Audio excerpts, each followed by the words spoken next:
১৬৪২ সালে কনস্টান্টিনোপলে জন্ম নেন এক রাজপুত্র, নাম সুলেইমান। ভবিষ্যতে যিনি হবেন উসমানীয় সাম্রাজ্যের ২২তম সুলতান।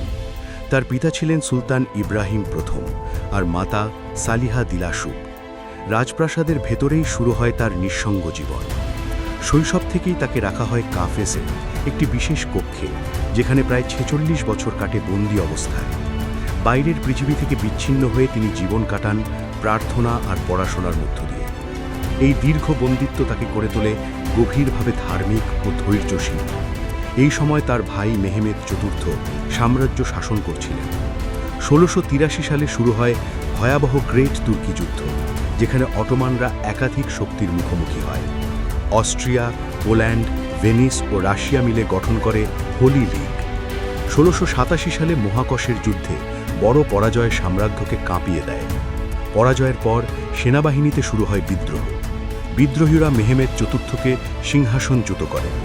বন্দিকক্ষ থেকে জোর করে রাজধানীতে আনা হয় সুলাইমানকে। তিনি রাজি ছিলেন না, কিন্তু পরিস্থিতির চাপে সিংহাসনে বসতে বাধ্য হন। ১৬৮৭ সালের ৮ নভেম্বর তিনি আনুষ্ঠানিকভাবে সুলতান হন। তার হাতে আসে এক বিধ্বস্ত সাম্রাজ্য, অর্থনীতি দুর্বল, যুদ্ধ চলমান। তিনি গ্র্যান্ড ভিজিয়ার হিসেবে নিয়োগ দেন ফাজিল মুস্তাফা কোপরুলুকে। কর কমানো, দুর্নীতি দমন ও সেনাবাহিনী পুনর্গঠন শুরু হয়। তবু ১৬৮৮ সালে বেলগ্রেড অস্ট্রিয়ানদের হাতে চলে যায়। কোপরুলুর নেতৃত্বে অটোমানরা ঘুরে দাঁড়াতে শুরু করে। ১৬৯০ সালে নিস ও বেলগ্রেড পুনর্দখল হয়। সুলেইমান ধর্মীয় নেতাদের সাথে কাজ করে স্থিতিশীলতা আনেন।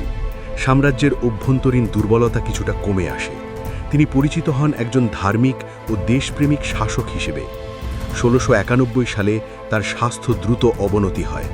২২ জুন ১৬৯১ সালে ইদিরনেতে তিনি মৃত্যুবরণ করেন। তারপর সিংহাসনে বসেন ভাই আহমেদ দ্বিতীয়। সুলেইমান দ্বিতীয়ের কোনো সন্তান ছিল না। তার রেখে যাওয়া সংস্কার ভবিষ্যতের ভিত্তি গড়ে দেয়। ইস্তাম্বুলের সুলেইমানিয়া মসজিদে তার সমাধি অবস্থিত। দীর্ঘ বন্দিত্ব আর স্বল্প শাসন, সুলেইমান দ্বিতীয় হয়ে রইলেন সংকটকালের এক গুরুত্বপূর্ণ সেতুবন্ধন। প্রিয় দর্শক, ইতিহাস ও সংস্কৃতির আরও অজানা গল্প জানতে আমাদের চ্যানেল সাবস্ক্রাইব করুন এবং পাশে থাকা বেল আইকনে ক্লিক করতে ভুলবেন না।